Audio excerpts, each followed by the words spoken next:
Passen ara 3 minuts de les 10:30 del matí. Saludem de nou el nostre convidat d'avui, Jordi Salvador, diputat d'Esquerra per Tarragona. Bon dia. Bon dia. És avui a les Terres de l'Ebre per explicar la posició d'Esquerra en relació als pressupostos generals de l'Estat. Finalment, esmena a la totalitat. Sí, de tant en tant baixo i llavors fem un tour, que dic jo, llavors parlem de pensions, parlem de pressupostos, parlem de tot el que la gent vol que li expliqui i fem una mica rendint comptes del que faig a Madrid. I ara, lògicament, la pregunta és el tema dels pressupostos. El tema dels pressupostos no deixa de ser un dilema que va ser per nosaltres un dilema que hem tingut durant molt de temps damunt la taula, perquè nosaltres estem allà per defensar dues coses. Per defensar els drets socials de la gent, o mentrestant, que la gent pugui viure, i al mateix temps els drets nacionals, el fet d'aconseguir la sobirania i la llibertat del nostre país. Llavors, després de votar sempre tots els temes socials, jo penso que ningú ens ha passat per l'esquerra i penso que hem votat a tot. Ningú podem anar amb el cap ben alt perquè no hem votat cap cosa en contra de les classes populars, ja siguin pagesos, ja siguin autònoms, ja siguin de treballadors. Però fent balanç d'aquests pràcticament 9 mesos del govern de Sánchez, pensàvem que potser tocava fer un cop de puny damunt la taula perquè si ells es presentaven que eren diferents al trio aquest d'extrema dreta que hi ha com a alternativa, ni amb drets socials, ni amb drets laborals, ni amb els pressupostos mateixos, i des del punt de vista nacional, que estem en una situació no normal, que tenim presos polítics, i crec que haguéssim pogut fer en tots els àmbits bastant més del que hem fet, perquè penso que hem fet molt poc. S'ha parlat, les formes són millors, hi ha detalls, però tret dels 900 euros, que nosaltres ja demanàvem 1.000 euros, el Parlament de Catalunya ja havia aprovat els 1.000 euros, ni des del punt de vista social ni des del punt de vista nacional pensem nosaltres que podem seguir donant continuïtat a un govern que fins ara no ens ha donat res, perquè la moció de censura va ser gratis. Va ser gratis. Sí que és veritat que teníem interès en fer fora el tàndem Ciutadans i el tàndem Ciutadans amb el Partit Popular, que tan nociu ha sigut des del punt de vista social com des del punt de vista nacional. Però és veritat que no hi ha hagut cap detall important i, segona cosa, tampoc ens han trucat. Si m'entens, hi ha una altra cosa que és important. No es van trucar ni amb la moció de censura. Les grans lleis importants no ens truquen, si no ens ho han fet.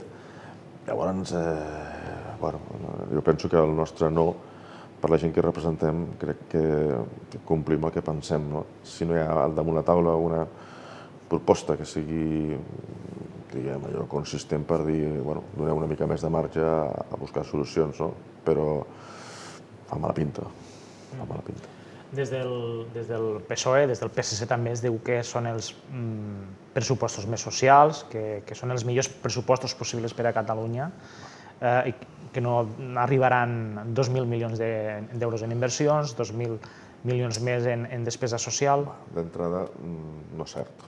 No és cert, i també penso desmuntar. Seria, si el sostre de dèficit fos el 3%, que és de l'1% per les comunitats autònomes, estaríem parlant de 2.200 milions d'euros, estem parlant de 1.600 milions d'euros, que no és que sigui poca quantitat, però de totes maneres, anem a analitzar-ho, anem a analitzar tot allò. Mirem, per exemple, a les Terres de l'Ebre, les grans demandes del territori no estan garantides amb aquests pressupostos, i les grans demandes del Camp de Tarragona tampoc estan garantides en aquests pressupostos, i una cosa que és fonamental, i crec que això ho entendem tots.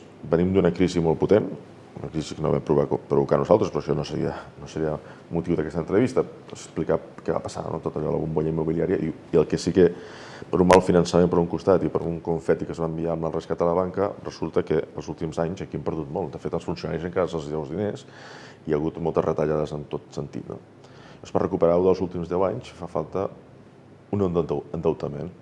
Clar, dintre dels pressupostos hi ha una cosa que se li ha donat poca importància, que és que per Catalunya, per les comunitats autònomes en general, només hi ha una possibilitat d'endeutament del 0,1%.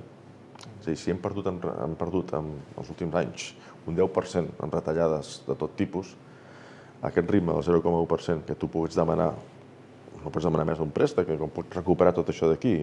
Això vol dir que dintre de poc tornarem a tindre vagues a tot arreu, perquè amb un 0,1% Catalunya no pot demanar un crèdit, perquè no pots passar-te al 0,1% per recuperar-te tot allò perdut. No sé si m'explico.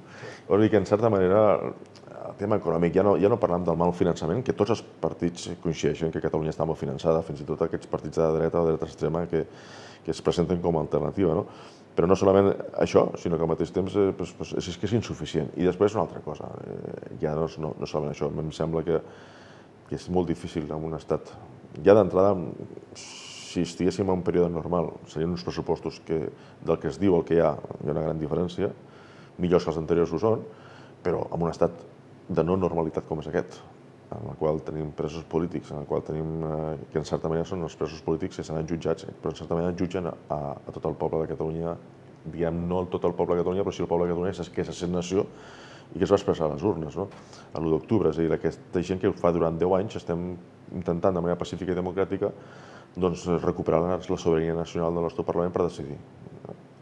I llavors jo penso que en un estat de normalitat en el qual estem jutjats i en moltíssimes coses que si es vols després volem comentar no s'entendria per part de molta gent que si no hi ha damunt la taula alguna cosa d'una certa importància nosaltres votéssim a favor de la llei més important que té el Partit Socialista. De què estem parlant, per tant? Què és el que hauria de canviar per a que Esquerra es replantegi aquesta nova Jo iniciativa? penso que hi ha dues coses. Una és el tema de la repressió. No? Jo crec que estem cansats de repressió. Hem vist allò del fiscal, les notícies del fiscal, que si vols comentem. No? Primer el tema de la repressió i el tema no pot ser que estiguin els nostres presos com han estat tant de temps en prevenció, en una detenció preventiva, castigant-los ja, sense haver sigut jutjats. No? Però sobretot el que fa falta és entendre que hi ha una demanda molt gran a la societat catalana, que és a dir, senyors, tenim un conflicte que només es pot resoldre de manera política. Va començar fa 10 anys amb la sentència del Tribunal Constitucional, però sobretot és que hi ha una voluntat del poble de Catalunya, hi ha una part molt important del poble de Catalunya que se sent nació i vol ser escoltada. Que altra gent té altres opcions, com pot ser una millora de l'Estatut o el que sigui, doncs bé, posem-les a votació. És que a mi fa molta gràcia quan la gent diu que nosaltres fracturem la societat, no? I resulta que nosaltres que volem solucionar aquest tema votant-lo, que a més guanyem eleccions i en un mandat. Nosaltres respectem els resultats de les eleccions, ho volem solucionar votant i el que fractura és justament el que no vol ni eleccions, ni vol referèndums, ni vol res. Llavors no sé què vol. Què vol? Que una rendició incondicional d'una part molt important del poble de Catalunya que se sent nació i vol decidir. I això és una cosa que a més que és un conflicte històric, que no ve d'ara, s'ha actuat a l'última dècada. Però si mirem la història d'Espanya i de Catalunya en els últims 150 anys, aquests episodis s'han anat repetint a bastament. Jo penso que és el moment d'entendre la realitat, un principi que té realitat, que és dir, senyors, Catalunya és una nació, se sent una nació i vol decidir, i potser decideix unir-se en pla d'igualtat, amb una unió lliure de pobles, vés a saber, però això ho decidirem des d'aquí perquè estem cansats d'això, de ser una unitat autònoma amb un poder de decisió que, certament, el Parlament de Catalunya a vegades, tenint en compte que no recapta ells els impostos, a mi em recorda una mica una diputació gran, no? En la qual tens un percentatge de diners, perquè tot és finalista pràcticament, amb un marge de joc molt poc important. Si tu a Catalunya no pots decidir ni les hores de castellà i de català que has de donar, doncs ja em diràs tu quina autonomia tenim, no? Per tant, complicat, no? Perquè no es veu una possible sortida per part del govern de Pedro Sánchez, del govern de l'Estat. L'única sortida és que hi hagués un Suárez d'esquerres, una persona que digués en un moment excepcional políticament, igual que va fer Suárez a final dels 70, va il·legalitzar el Partit Comunista, els rojos, i va portar Tarradellas amb els separatistes, va recuperar una institució preconstitucional que era la Generalitat de Catalunya. En aquell moment, potser aquell pacte que va ser la transició, el pacte amb franquistes, algun dirigent que venia del Movimiento Nacional, que venia del franquisme, va ser més valent que els polítics espanyols actuals, que d'una vegada per totes entendre que això és un estat plurinacional i que dintre de qualsevol solució està el dret a decidir, com a Escòcia, com a Canadà, perquè les alternatives que hi ha en això, d'aquests conflictes, acostumen a ser més dolentes. I aquí estem plantejant una revolució d'una manera pacífica i democràtica, però em sembla que a mi que és impecable des del punt de vista democràtic. Simplement és dir, escolta, vostè poseu les posicions que voleu damunt la taula i les votem. Amenacen amb la convocatòria avançada d'eleccions. Des del PSOE, les darreres setmanes, diferents veus han dit que si no hi ha pressupostos hi haurà eleccions anticipades. És que, quan parlen del problema català, potser ells també tenen un problema. Ells tenen un problema que nosaltres ja hem tombat un govern. Ja podem tombar i podem tombar un altre. S'ho facin mirar, també. És a dir, que ells tenen un problema de governabilitat, també. Recordeu que va haver una legislatura que va ser molt curta, i no es van posar d'acord. Després va haver una altra que tampoc va fer grans coses, i ara tornem a tombar un altre govern. aquí hi ha un problema polític que qui no el vegi és que és important. Sense Catalunya, Espanya potser tampoc és governable, no? I després, des del punt de vista de les eleccions, que no es facin xantatge, perquè les eleccions a nosaltres no ens fan por. De fet, cada elecció que hi hagi, de moment la tendència és que l'independentisme puja. Llavors, poden canviar de partits la gent, però en el fons jo, no sé si la gent que ens escoltarà, jo conec molt poca gent que hagi deixat de ser independentista. Coneixo molta gent que s'ha fet independentista, però que ho hagi deixat de ser-ho, poca. És a dir, que a nosaltres no vinguin a xantatges perquè a nosaltres les eleccions aquestes, les europees, les municipals, totes, és un plebiscit que volem guanyar perquè volem dir, escolta, cada vegada som més gent, nosaltres mateixos, cada vegada som més gent. I la massa crítica comença a ser important. Llavors, escolta, si volen fer eleccions, que les facin. Ara, ja s'ho trobaran, perquè els que poden sortir són gent d'una dreta extrema pactant amb gent d'ultradreta. La qual cosa, no sé, quina Espanya els hi pot quedar, i de retruc també podem patir altres, això també és veritat, també no dic que no sigui un problema, però aquí el qui s'ho ha de fer mirar és qui és responsable d'aquest creixement de Casados, Riveras, Abascals i companyia, no? I quin és l'ambient als passadissos del Congrés? Perquè una cosa és el que ens arriba a través dels mitjans i les declaracions, però des de l'octubre cap aquí és tens i hostil, des del punt de vista, sobretot per part de Ciutadans i per part del Partit Popular, sobretot Ciutadans. Ciutadans és un partit que ja va néixer a Catalunya, ja ho veieu, quin paper fa el Parlament de Catalunya, no? És un partit que jo li dic el partit de l'odi, perquè va néixer contra.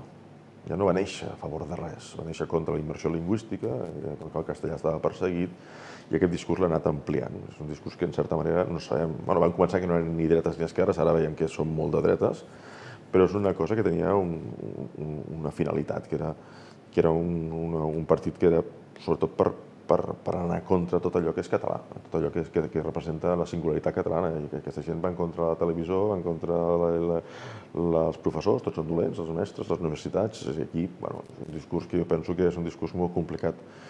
De fet, és difícil negociar amb Ciutadans. El Partit Popular és més clàssic, és un partit que és un partit de dreta, és un partit que ve del franquisme, però té un programa, que sí, tenen un programa que està a les antípodes del nostre, però tenen un programa. Però sobretot l'hostilitat es veu sobretot en gent de Ciutadans. Ciutadans és un partit molt complicat per estar inclús pels passadissos, perquè realment la seva cara a vegades els seus d'allò destil·len, no sé, el fet que quan te diuen golpista, te diuen nazi, te diuen amigo dels terroristes, clar, has d'escoltar una sèrie de coses que és deshumanitzar l'adversari polític, no?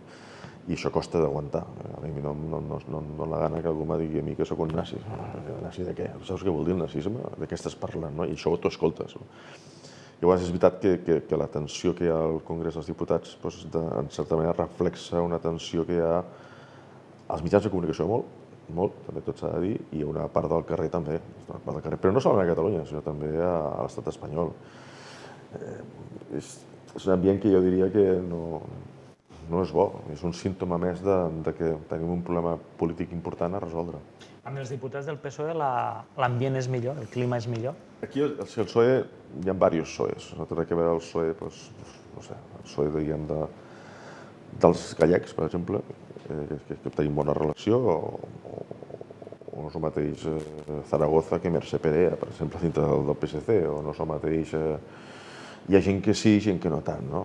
Ara, és veritat que el PSOE, el PSOE és com un Titanic, no? És com un transatlàntic, no? I en aquests moments moure un vaixell. Però el que sí que els diem a tots, i amb alguns tinc bona relació, perquè dintre del PSOE amb els Podemos i el PSOE hi ha alguns que es pot parlar, i podem parlar, inclús podem tenir una amistat, no? Jo sempre els dic el mateix, no? És que quan guanya, i agafo el model d'Andalusia, no va guanyar la dreta, l'extrema dreta i els ultras, no?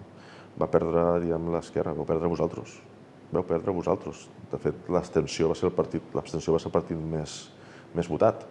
I per què la gent no va anar a votar? Perquè els altres tenen un discurs fàcil, hem de fotre fora 52.000 immigrants, es fem fora, o al Trump posem un mur, és a dir, tenen solucions, que a mi em semblen que no són solucions, però tenen solucions. Però si recordem què va fer Susana Díaz, que és dels vostres, o què feia Hillary Clinton als Estats Units, quin és el seu missatge? No era cap. Llavors la gent, si tu no dones cap missatge i és simplement una inèrcia de reproduir l'establishment i l'estatus quo, la gent es va quedar a casa. És a dir, l'única manera, i aquí el gran responsable del PSOE, sobretot a l'estat espanyol, és que si tu ets una alternativa, si tu ets els hereus amb tots els errors de la república, dels valors republicans, és els hereus d'aquella altra Espanya possible, doncs això, en aquests moments tu no pots jugar a ser equidistant, com alguns juguen, no. En aquests moments hem arribat a un moment que, malauradament, hi ha una confrontació entre una Espanya clarament que ve del nacionalisme espanyol més retrògrad, més reaccionari amb els seus plantejaments, i o tu ets una cosa diferent o la gent es quedarà a casa. Els que no votaran amb aquesta dreta, extrema dreta, que té molt de poder i un pòsit sociològic important a l'estat espanyol, perquè en certa manera l'estat espanyol és l'únic estat d'Europa que a més el feixisme va guanyar. Aquí el franquisme no ha sigut mai derrotat.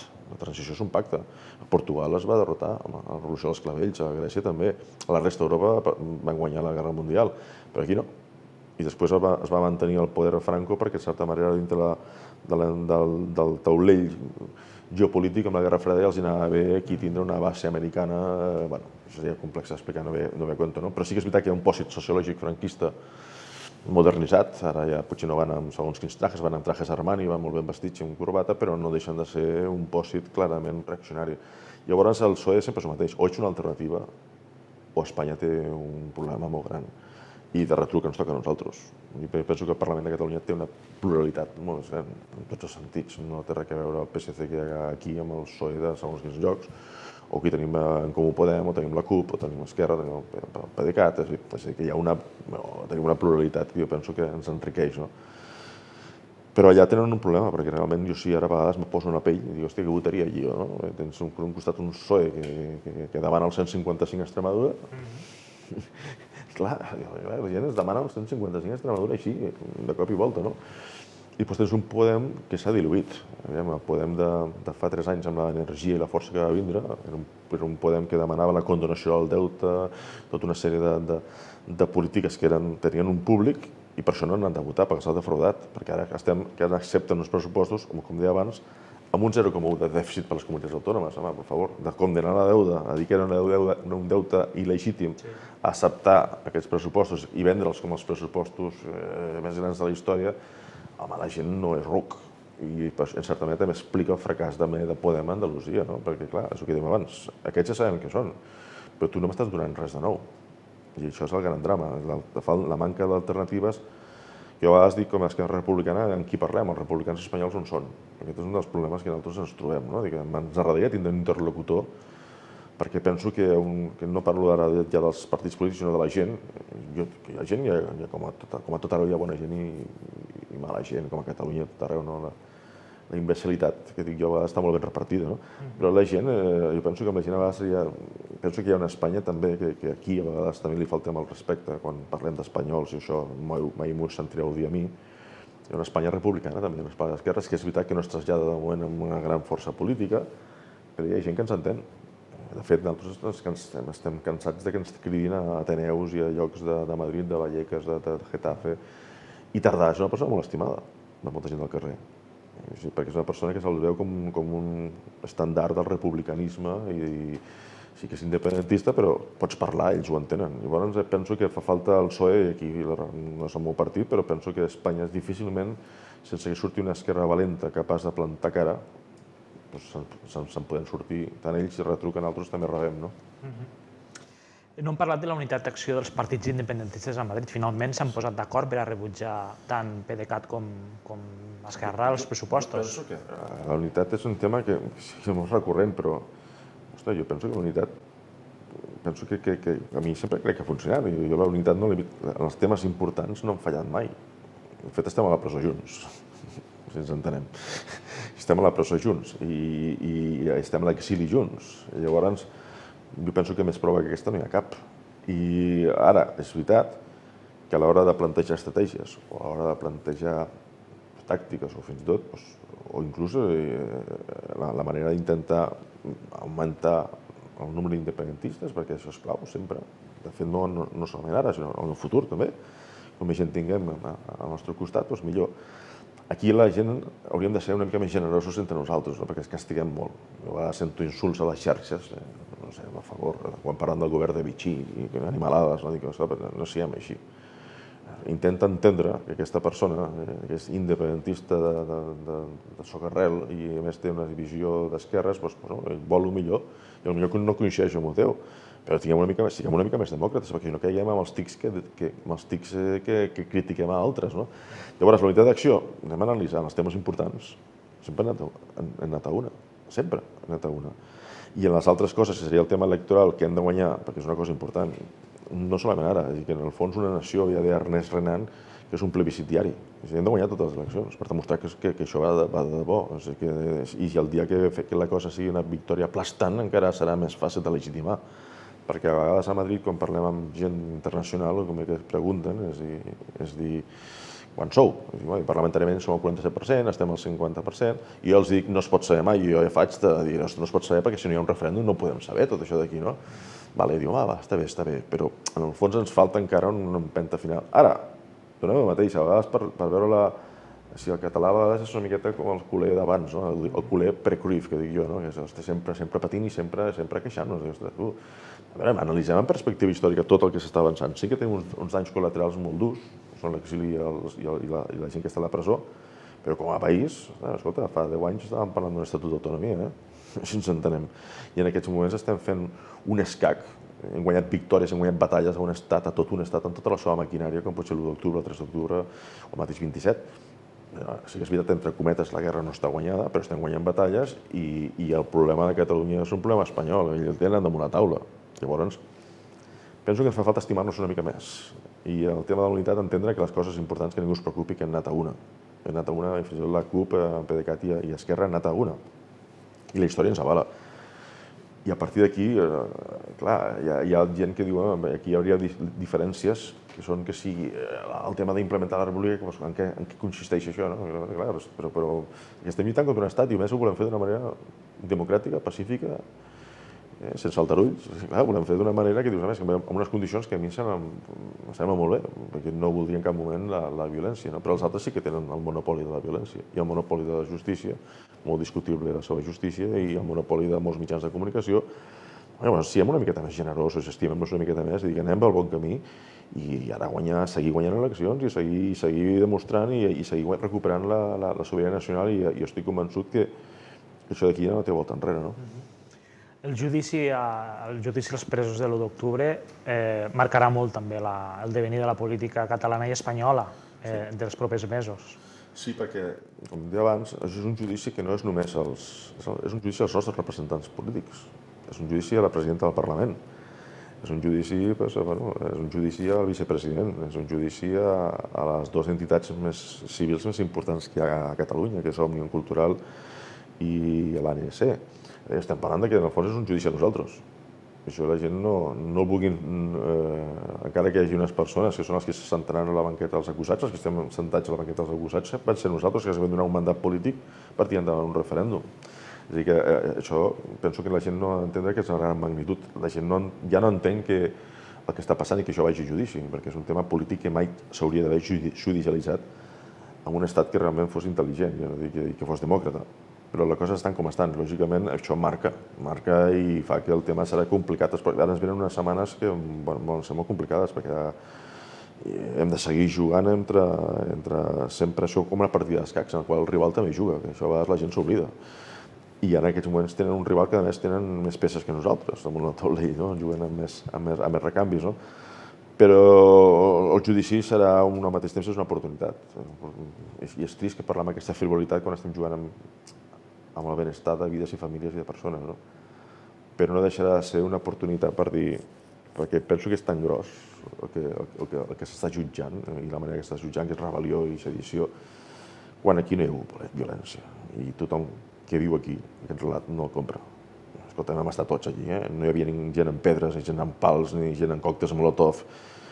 Aquí hi ha hagut tot un relat que realment és simplement per amagar que hi havia una gent que porta 10 anys pacíficament manifestant-se i que fins i tot si ets independentista o no ets independentista és intolerable aquest discurs que s'ha fet d'intentar presentar un país en cala borroca, un país en el qual es persegueix el castellà, un país en el qual hi ha violència. Això em sembla indigne I solucionar aquestes coses és el que els demana el partit que està al govern, també. Quan dèiem abans dels detalls, també és aquest, que canviïn el llenguatge i comencin a canviar. Clar, si tu em poses al Borrell de ministre d'Exteriors, doncs pocs amics farem. Si poses de president de la Televisió Espanyola, Enrique Hernández, del periòdico, que és un individu que a més ha mentit a vegades per seguir una causa, doncs anem malament. Llavors a mi em sembla que si realment volen recuperar confiança han de canviar moltes coses. I el judici, doncs bueno, ahir va començar malament quan hi ha un dels fiscals que va dir una frase que a mi em sembla horrorosa, no? Que és dir que tots els judicis s'han de fer a Madrid perquè aquí la justícia no és imparcial. Per això què vol dir, això? La justícia d'aquí no és imparcial, els Mossos tampoc són bons policies, els mestres, professors i els altres adoctrinen, la televisió de TV3 també adoctrina, i l'altre ens vol desinfectar. Home, per favor, preguem que això d'aquí, a vegades penso que la catalanofòbia, que evidentment existeix, però està ratllant un punt que a vegades, tampoc vull frivolitzar, però a vegades han deshumanitzat l'enemic, et veuen com un individu que no ets una persona, que ets l'encarnació del mal, que tot ho teu és dolent. Els jutges són dolents, els mestres són dolents. Clar, això és molt fort, perquè aquest discurs va alimentant una espiral per un costat i un altre costat, que dius, això no pot acabar. Clar, perquè si a mi em dius que soc tot això, però és que a més és un discurs que a Catalunya només el pot comprar aquella gent que té odi. Perquè tothom sap que no és veritat això d'aquí, no és veritat. Que TV3 pot ser millor, sí, però és que és pitjor que les altres televisions públiques. És que aquí no es poden veure altres televisors, és que aquí la gent no pot canviar de canal. És que llavors diuen que sou totalitaris, home, per favor, aquí pots veure qualsevol diari, qualsevol ràdio, escolta, i a més té una pantalla que la gent lliurement ha escollit pots veure els telenotaris, molta gent vol veure les telenotícies de TV3, això es diu llibertat. És que hauria de sortir més gent, potser sí, però això podria ampliar-se a tot arreu. Jo no estic dient d'intervindre cap altre televisor, perquè, clar, si jo tinc només de veure la televisió espanyola, doncs potser no sé quina és més imparcial. Jo, per exemple, estic cansat de veure els líders de l'oposició a TV3, o estic cansat de veure programes en els quals convida gent que està a les antípodes. Això, programes de televisió espanyola que hi hagin independentistes o gent que defensi el dret a l'autodeterminació, en veig poc. Però el que vull dir és que s'està fent un relat que és tremendament perillós perquè ens situa a milions de persones fora, diguem, de la humanitat.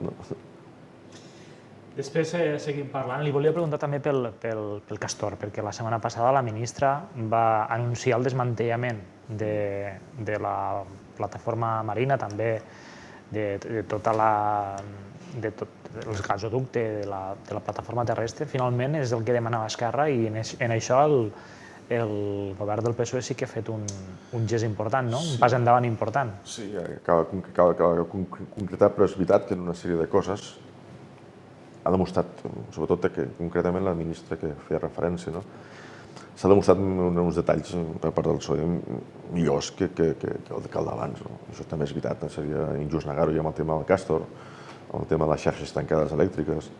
Hi ha una sèrie de coses que realment hem tingut detalls, i aquest seria un, que com a mínim, fins i tot, el que passa que a vegades el que costa és passar de les paraules als fets, que hem estat tantes vegades decebut que a vegades prens tot així d'una manera, una altra vegada, la lluvia de millones, això.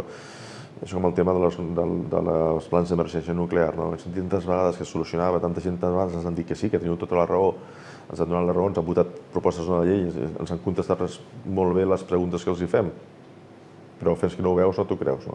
Amb el tema del Castor també m'agradaria aprofitar que estic aquí per agrair la gent, la gran feina que ha fet la gent de la societat civil de les Terres de l'Ebre, de la gent i també del Baix Maestrat. Penso que han fet una feina, la qual cosa es demostra una vegada més, i això val per tothom, pels pensionistes, per tothom, que la gent ha d'implicar-se políticament, ja sigui partidista o sense partits, però si no, i vosaltres aquí teniu el tema de l'Orriu, també va ser una gran victòria. Penso que és molt important que la gent no oblidi els valors republicans, que és intervindre en la res pública més enllà dels partits, perquè és important, és molt important. I això és una prova més que aquesta gent ha insistit, ha fet estudis rigorosos i ha estat com una Guatemala i realment jo els agraeixo amb ells, a molts altres que segueixin lluitant per tot, perquè sense això no tindríem res. Pel que fa al Castor faria falta que efectivament se desmantelli, però també que que ACS torna els diners que... Sí, perquè però tot això està demanat. I està demanat i a més està guanyat. Això s'ha guanyat al Congrés, però això són altres coses de la baixa qualitat democràtica d'aquest estat. Aquí això s'ha guanyat. Jo, per exemple, nosaltres hem guanyat una comissió d'investigació al Castor i està allí. Està allí, sense saber quan sortirà, perquè està tot aturat. Però hem guanyat moltes propostes d'una llei. Jo al principi guanyava una proposta d'una llei i estava content. Hosti, Jordi, he guanyat una cosa sobre qualsevol un tema de l'Ebre, però has guanyat una cosa interessant i venia aquí. Però després resulta que aquesta proposta de llei, que sí que és una victòria del legislatiu, en la qual insta el govern, no té una resposta. Jo penso que hauria de tenir una resposta. Mira, senyors, vostès han guanyat això com a legislatiu, però com a executiu, com a govern, no ho podem fer perquè pressupostàriament, o perquè això, per l'altre, perquè no creiem en això. Però aquí no hi ha resposta. I estem parlant potser que hi ha 3.000 o 4.000 propostes de lleis de tot Espanya, que estan en un calaix i que mai més se sap. Llavors, a vegades, penso que quan ve allò del Suárez d'esquerres, sí que penso que el que és l'estat espanyol, i independentment del tema del problema, que ells diuen el problema català o territorial, malgrat això, penso que a ells els falta una regeneració política de que això és una cosa que no s'aguanta. Inclús el tema del legislatiu, que hi ha un poder del govern sobre el legislatiu molt important, o el sistema judicial, o el tema del Senat. A veure, aquí hi ha feina a fer. Aquí realment la gent, si no vota, o quan vota a la dreta extrema, que també proposa solucions de treure autonomies i solucions fàcils, en certa manera, si la gent no vota és perquè veu que aquí fa falta canvis importants. És a dir, que ja no val el maquillatge, ja no val seguir la inèrcia, ja res tornarà a ser com abans del 2010-2008. Llavors aquí o hi ha un partit polític i una gent que sigui valenta a dir, senyors, hem de posar canvis, inclús en la manera de funcionar el Parlament, en el Congreso dels Diputats. Perquè estem guanyant coses, amb el tema del Castor hem guanyat moltíssimes coses i en canvi no s'han fet efectives. Llavors això desil·lusiona, crec que treu credibilitat al sistema democràtic.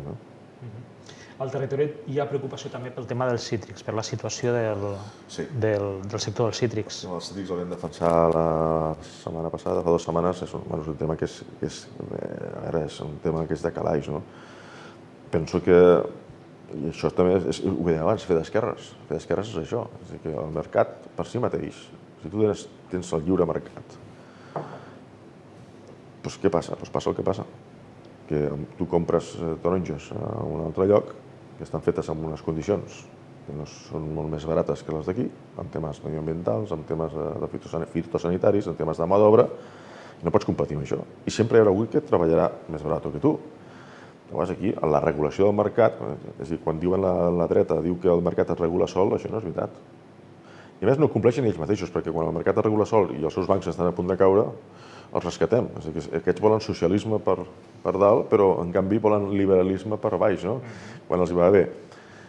Els cítrics clama al cel, no pot ser que aquesta zona nostra, que és productora, que són les nostres riqueses, i és absurd que comprem taronges a no sé quants mils de quilòmetres, és que tot és absurd, que es gasta, inclús diuen mediambiental, per portar això aquí té un cost mediambiental, ja sigui en vaixells o sigui en avions o com sigui, no té cap sentit. Llavors aquí s'ha de regular el mercat i quan se fa un pacte és un pacte que serveixi per les dues parts. En aquest cas el pacte dels cítrics no serveix per les dues parts. No sé qui servirà, però a la part d'aquí el que fa és censurar el mercat. També és veritat que un altre tema seria el tema dels oligopolis, de la gent que comercialitza les taronges, que això seria un altre problema, que sí que és nostre, de com se fa tota la compra dels productes de pagès. Les taronges, però no solament les taronges. Això també seria un tema que també hauríem de parlar i aquí també hi ha una sèrie de gent que no paga el que toca. Però això seria un altre tema. Però el tema complet de la competència amb regles del joc diferents són inacceptables. Llavors jo penso que una vegada més la protesta, i això ho hem portat tot arreu i seguirem portant tot arreu, aquest pacte no és un pacte, això és simplement donar ales a ensorrar una manera de viure de la gent del propi territori, i va en contra d'allò que diuen del quilòmetre zero, i va en contra de tot. És que jo no l'entenc. Anem a veure les portades i acabem de comentar l'actualitat. Amb la portada del Diari de Tarragona, que avui titula d'esta manera, l'arquebisbat activa la comissió antipederastes. L'Església es posa a disposició de les víctimes per previndre els abusos a menors. L'arquebisbe Jaume Pujol demana perdó i nega que hi hagués encobriment i l'actual mossèn de Constantí la Canonja ha estat separat de les seues funcions. el tema dels abusos a l'Església Catòlica, que finalment s'ha destapat com un problema social que estava latent durant molts anys i que finalment ha sortit a la llum. Jo pensava que, quan sentia l'Irlanda i veies el Regne Unit, i veies els Estats Units, i veies Austràlia, i veies llocs que sortien casos de pederàstia, sempre pensava que aquí passava alguna cosa, no? Perquè a part no hem d'oblidar que aquí vam estar 40 anys amb el nacionalcatolicisme, en el qual l'Església tenia un poder i a més un accés al món de l'educació i tot plegat molt gran, no? Penso que malauradament veurem moltes portades com aquesta, perquè penso que és un problema que estructuralment ha estat durant molts anys i segueix sent un problema latent i estem parlant de... Jo penso que ens haurem d'acostumar i l'Església no solament haurà de demanar perdó moltes vegades, sinó que la justícia també haurà d'actuar perquè hi ha coses que no, per molt que demanis perdó, hi ha coses que no es poden permetre, no? I aquí s'han fet coses que són abominables. I malauradament penso que això és la punta de l'iceberg del que veurem ben aviat, perquè això començarà a sortir. I a l'estat espanyol no serà una excepció, ni Catalunya ni Espanya, el que ha passat a tot el món, no? Que realment hi ha un problema que té l'Església amb el tema de la sexualitat dels seus capellans, de tota la seva gent. Llavors, malauradament, ja t'ho repeteixo, no és una flor d'un dia, això. Anem a altres portades. Crec que ara toca La Vanguardia. No, sí, La Vanguardia. El fiscal dubta que la justícia sigui imparcial a Catalunya.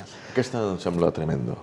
Aquesta em sembla molt tremenda, perquè aquesta és el que deia abans, no? Aquí tot funciona. És la justícia, surt el senyor Trapero, l'Audiència Nacional, que és la continuació dels tribunals franquistes. Escolta, què vol dir tot això d'aquí? Quan tu dubtes de la justícia, abans dèiem que quan parlen de l'educació, és que passa a tots els mestres, les escoles dels mestres, la inspecció, els consells de pare, aquí falla tot en cadena. O el tema de la televisió catalana, que a més té la Corporació Catalana de Mitjans de Comunicació, que hi ha un control parlamentari. Aquí a mi em preocupa molt, perquè realment aquesta gent el que volen és tornar 40 anys enrere. Aquí volen aniquilar absolutament, pràcticament, qualsevol cosa que tingui l'adjectiu de català. O sigui, qualsevol que sigui català ja és sospitosa. Com poden dir que està animada? Aquí jutja cada dia molts casos i em sembla que posar en dubte la justícia de Catalunya em sembla un exemple més d'aquesta catalanofòbia que hi ha molt instaurada des de la intel·lectualitat, el tema judicial i hi ha molts temes. Lamentable. I el que dèiem, el papa reconeix que sacerdots i bisbes van abusar de monges. Bueno, aquí ho tornem a el mateix, hi ha un tema és un tema que aquí durarà anys, seguirem parlant durant anys, això, perquè realment el tema de la sexualitat a l'Església és un tema que està... No sé, jo potser a vegades, ara ja no parlo com a polític, no parlo com a persona, potser el tema de la sexualitat, el ser humà té una sexualitat i aquesta sexualitat s'expressa, i quan tu la tens reprimida per uns vots o una sèrie de coses, potser surt d'una manera que pot ser dolenta en el sentit de no perquè la gent és lliure, però quan tu necessites una altra persona sense el seu consentiment, llavors ja no hi ha una sexualitat, estem parlant de delictes. I això és un tema que em sembla que l'Església ha de fer una gran reflexió i potser fins i tot pensant que potser s'hauria d'acceptar una sèrie de matrimoni o pràctiques que els seus capellans, els preveres, tinguin una manera de poder expressar la seva sexualitat d'una manera lliure, d'una manera sana, cosa que sembla que no és així. Anem ara sí al punt avui. La Fiscalia qüestiona la justícia a Catalunya, del que parlàvem. El fiscal de la causa contra la cúpula dels Mossos dubta de la imparcialitat dels jutges catalans. El TSJ afirma en una nota que és un atac molt greu contra el poder judicial. També destaca al punt avui que Mas està inhabilitat fins d'aquí un any, fins al 23 de febrer, crec que és del 2020. I també diu el punt avui que Sánchez accepta un relator neutral a la taula de diàleg. No en vol dir mediadors, mentre el govern català reclama un pacte d'estat per a l'autodeterminació. I en aquest punt ens trobem. Hi ha diverses coses, no? I d'entrada, el que dèiem abans, surt en defensa, el mateix Tribunal Superior de Justícia de Catalunya afirma una nota que és un atac molt greu, i realment és molt greu, és un mes contra l'atac que estem rebent a Catalunya. Hem rebut atacs a la presidenta del Parlament, que està a la presó, inclús el que es pot parlar i el que no es pot parlar, el que un Parlament pot consultar. El 9 de novembre, per exemple, era una consulta que no era vinculant. Si un govern no pot ni consultar a la seva gent, per això què és? Per això què és? On hem arribat? Llavors, a mi em sembla que és un símptoma més d'aquest estat decadent, d'aquest estat podrit. En quant al tema del relator, són avanços importants, i penso que el problema també el tenen el Partit Socialista, que una part del seu propi partit, ho que deia abans. El Partit Socialista haurà d'optar, perquè l'equidistància no li valdrà. Haurà d'optar o per estar amb la gent de la moció de censura, que és el que els altres anomenen rojos separatistes, bolivarianos, ens diuen de tot, és el mateix llenguatge de l'anti-Espanya dels anys 30, ens diuen de tot. Haurà d'optar, perquè no pot estar al mig en un moment de radicalització també per part de la dreta, haurà d'optar si està amb els demòcrates, si està amb la gent que dialoga, si està amb la gent de fer grans canvis, com deia abans va fer Suárez en el seu moment, als anys 77.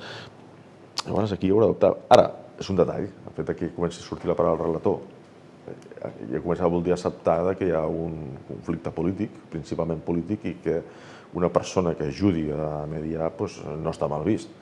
Són petites passes que des del punt de vista de Catalunya són passes minúscules o ridícules, però si tu estàs a Madrid i veient tot l'entorn que hi ha allà, mediàtic, polític, econòmic, jo entenc també que tampoc els hem de carregar així com així. Que és insuficient, sí, però també és veritat que només dir això, que per nosaltres és res, allà és... Si ara miréssim les portades dels diaris de Madrid, aquesta gent és una alta traïció i de tot, humillació, li diuen de tot a aquest home. És un altre símptoma de malament que estem. Anem a altres portades. Al periòdico de Catalunya, el govern accepta que un relator doni fe del diàleg. També anem a veure el diari Ara. Els jutges catalans carreguen contra el fiscal del Castrapero, és el titular principal. També foto de portada per al papa, que ha reconegut abusos de sacerdots a monges, i l'acceptació per part de Sánchez que un relator doni fe del diàleg sobre Catalunya a la taula dels partits. I potser una cosa més destacable és que dels dos mons que vivim és que si ara miréssim les portades de tots els diaris de l'Estat, de Madrid, possiblement no coincidirien. O coincidirien amb uns altres titulars i uns altres subtitulars. I això és una mostra més de l'abisme que hi ha entre dues societats que en algunes coses estan a les antípodes. Perquè jo realment a vegades quan estic a Madrid hi ha gent que em pregunta ¿pero vosotros por qué queréis hacer un muro? Vosotros, i aquestes coses, i diuen, hòstia, si has de començar a explicar tot això. O ara que arrel de la crispació que hi ha sobre el partit, quan potser vas pel llaç i diuen a mi no me gusta, y yo nunca me pondría este lazo. Y dius, pues no se lo ponga, señora, no sé si m'entén. O yo no quiero que usted lo lleve, pues no me vote.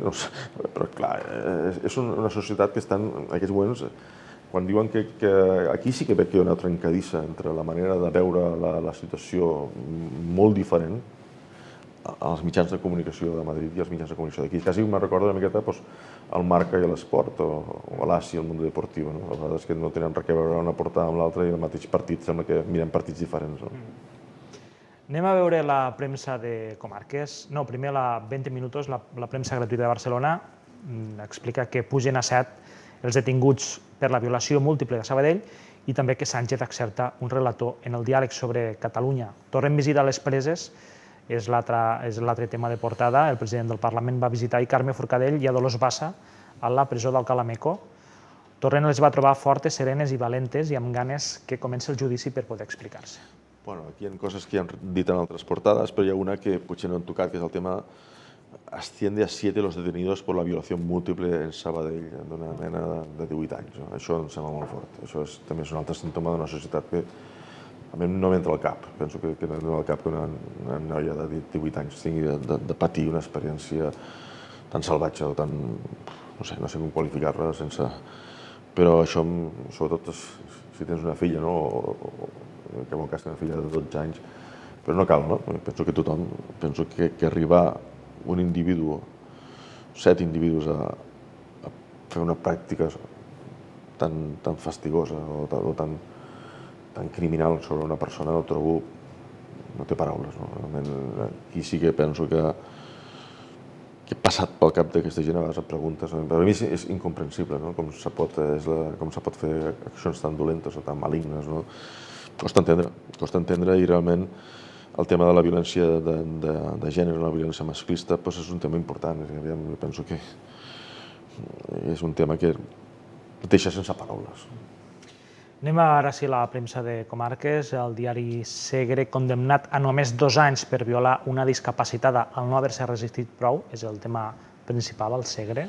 Tornem a anar igual, no? Perquè aquí hi ha gent que porta quasi 2 anys preventivament i aquí una persona condemnada, i a més per no haver-se resistit prou. Què vol dir això, resistir prou? Resistir prou, què vol dir? Que t'has de deixar la vida, i a més amb una persona discapacitada ho trobo una autèntica altra aberració. La veritat és que són notícies que et deixen sense paraules, perquè o jo estic molt malament o em costa molt entendre això, perquè, per favor. Anem a veure també el Regió 7, condemnada una vident del Bages que utilitzava clients per revendre Thermomix, és el tema principal. Sempre una notícia surrealista, no? Sí.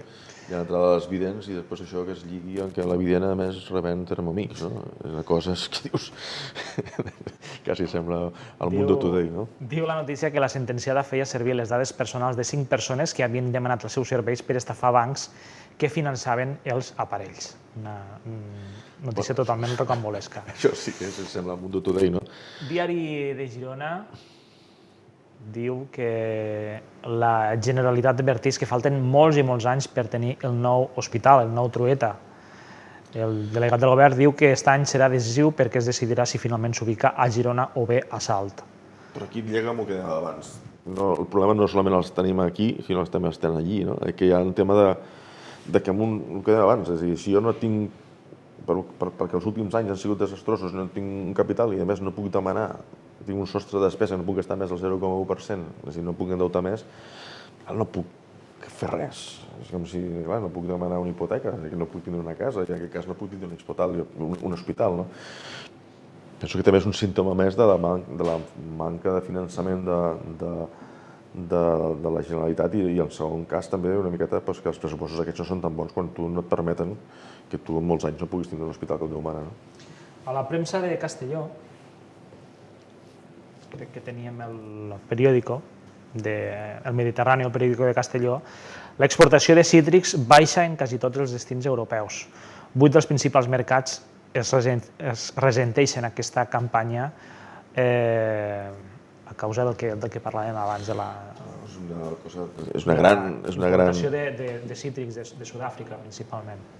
Clar, és que és una cosa que no té cap lògica de cap manera i això mateix és el capitalisme sense regulació. Això un dia podíem parlar un monogràfic pràcticament de cap on anem, no? Un capitalisme sense regulació de mercat. Es porta això. Sempre hi ha gent que treballa en pitjors condicions que tu.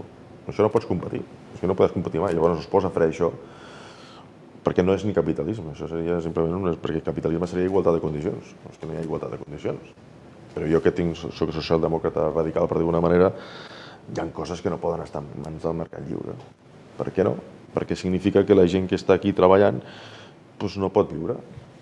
I això a mi m'agradaria saber a qui beneficia això d'aquí. A qui beneficia, perquè no beneficia ningú, perquè si la gent no es guanya la vida tampoc compra a la peixateria al costat. Tota la gent que hi ha aquí no sé si es manté, però si jo no guanyo la vida venent o fent taronges, tampoc podré comprar el peixater. Tot és en cadena, perquè al fin i al cap tota la gent que viu del món de la taronja, els diners, sobretot els treballadors del camp, tota aquesta gent, són gent que els diners es queden aquí. És que són diners que no van, no surten. Vés a saber on, no? Clar, és que va en contra no solament d'aquest sector, i la gent hauria d'entendre i a vegades hem de ser més solidaris, sinó va en contra de tota la xarxa del teu territori. Clar, si la gent del teu territori, els teus veïns ho passen malament, tu també ho passaràs malament. Evidentment. Llavors jo penso que aquí, a veure, políticament i socialment hem de fer una gran protesta i una gran intentar revertir aquesta situació. Això no pot ser, això no és un pacte bo. Doncs fins aquí l'entrevista. Gràcies a Jordi Salvador per vindre avui a Canal 21. I com sempre, perquè penso que feu un programa de molta qualitat. Gràcies.